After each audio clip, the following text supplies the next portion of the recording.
dalkeena Soomaaliya galabta ma yaqiinsannahay inuu noqday dalalka caalamka because doorasho qafiicad ay caalamka galaan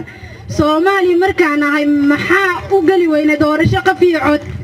way dhacaysaa doorasho qafiicad waan taageersannahay mar waxa rabaa in la idho xilliwaanad Fatima way codeysay doorasho qafiicad markay timaado waxa ka tashanaya oo iska leh oo mandate u leh oo dastuuriyan iska leh baarlamaanka guddiga doorashooyinka qaranka iyo xisbiyada intaas ayaa u leh xaq u leh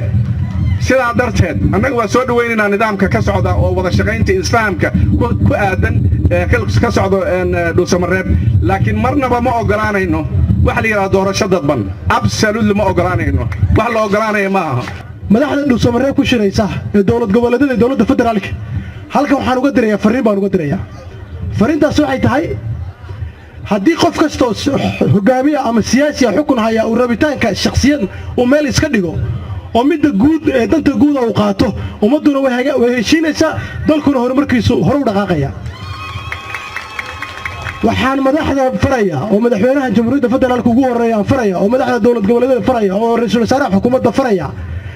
doorasho qafiicada waxay ku dhici kartaa dawlad goboleedku fikirkiisa ka tanaasula dawladda dhexe fikirkeeda ka tanaasusha oo loo tanaasulo in doorasho qafiicada dalka ka dhacdo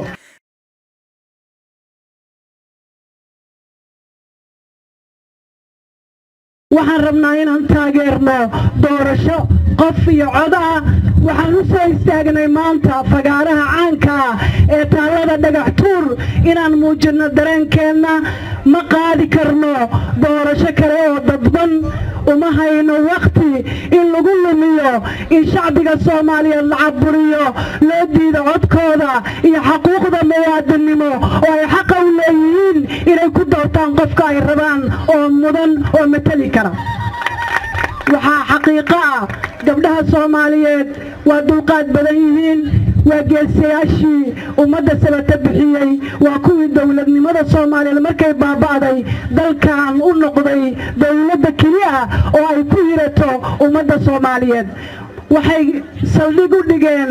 oo ay dhibada u taageen inay taageeraan qarannimada Soomaaliyeed waxay wadeen calanka iyadoo cid walba ay ka baqday waxay ku dhawaaqeen dawladnimada Soomaaliyeed